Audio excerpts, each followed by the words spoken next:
Hello guys, this is Shaky Beeves and welcome to another episode of my Dark Souls 2 Scholar of the First Sin run, Mace and Miracles. So just a little bit of backtracking here. Well, it's actually stuff from the last episode that I couldn't chop in. So just lighten the primal bonfire after defeating Old Iron King. And I did mention in the last episode that we're going to now infuse our chime with lightning. So this is going to mean that our cleric's sacred chime is going to be lightning infused, hopefully propagating more powerful lightning attacks is of course the aim.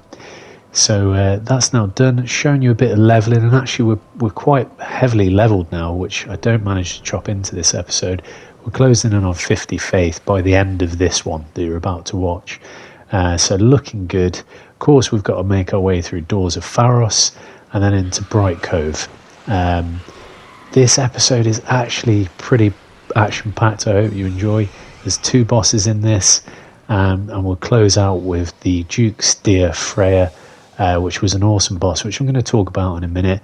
And if you watched the last episode, I just wanted to continue some of that conversation actually around how I believe Dark Souls 2's in of itself is all about gameplay design rather than thinking necessarily about sort of art direction, atmosphere as an environmental storytelling. I think it's a pure gameplay focused production, and the analogy I'm going to give for that is Prowling Magus and the Congregation, which you're going to see me fight not too long. I love this fight. Maybe that's just me. I thought it was really tactical, and I'm going to explain why I think really back up my point that Dark Souls 2 is all about gameplay over art direction. If we compare Prowling Magus and the Congregation versus Deacons of the Deep from Dark Souls 3, I absolutely preferred the gameplay challenge of Prowling Magus and the Congregation. Not the art direction, it's messy, it's sloppy, there's no real theme to it. You know, it's just a bunch of enemies. But the actual gameplay is incredible. You've got the sort of corpses that crawl along that you think, okay, I can probably just ignore them. No, because they can trap you in a position and a spot. So you really need to be careful of them and stay away from them, because they'll trap you, and that means the casters will then just take you out very quickly, or the other mob enemies. So obviously the obvious part is take out the main caster, which is Prowling Magus. He doesn't have a lot of health, but it does high power sort of casting damage. So your brains, I found that my brain was going right, quick. I did it in one go, of course, but I was thinking on the spot, and it was pushing me to think tactically and in the moment. Right, take out the big guy first. Then I learned on my feet not to ignore those corpses crawling along the floor, because they trapped me at one point and I almost died. And then it was focusing on the 2 other casters, but also avoiding the crawling corpses and the other mob enemies. So your brain was constantly firing. And obviously the other 2 casters have got much higher health pool, so it really tests you. It's a great little gameplay boss. I enjoyed it. Whereas Deacons of the Deep, I've never enjoyed that boss. I've played it multiple times. It's boring. The art direction and atmosphere is incredible in comparison to Prowling Magus. Like, they're worlds apart. You know, the music, the score, the lighting, the sort of colours, the design of the actual Deacons of the Deep themselves. Yeah, it's way more atmospheric, way more poignant, but the actual gameplay is boring. It's sort of red light here, hit it, you know, wherever that red orb goes, hit it, and that's it. It's really boring. Whereas I found Prowling Magus and the Congregation a much more interesting gameplay challenge. So there you go. I just thought it was a really great analogy and backed up my point in the last episode. If you haven't watched it, check that out. I went into quite a bit of detail about how I view Dark Souls 2. But that again just backs up my point. So yeah, be really interested to hear your comments below on that. But yeah, this is great fun. I had a lot of fun recording this episode, so I hope you enjoy it. As I said, double boss episode, so get in there and stick around to the end, where we'll of course face the Duke's Dear Freja. And for me, again, that's another nod to Demon Souls. So I think Dark Souls 2, weirdly, and I mentioned this before, exhibits a lot more nods and hat tips to Demon Souls than Dark Souls 1 did. It really does echo the Armoured Spider, the Duke's Dear Freja, and I just thought that was really cool. So a lot of love for Demon Souls in this game, perhaps. Alright guys, thanks for watching, and I'll see you on the next one. Take care.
What do you want?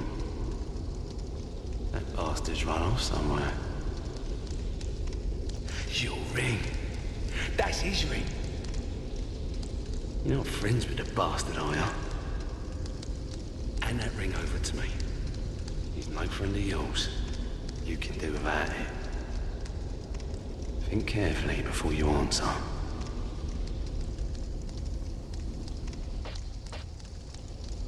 I see how it is. You're another slimy toad.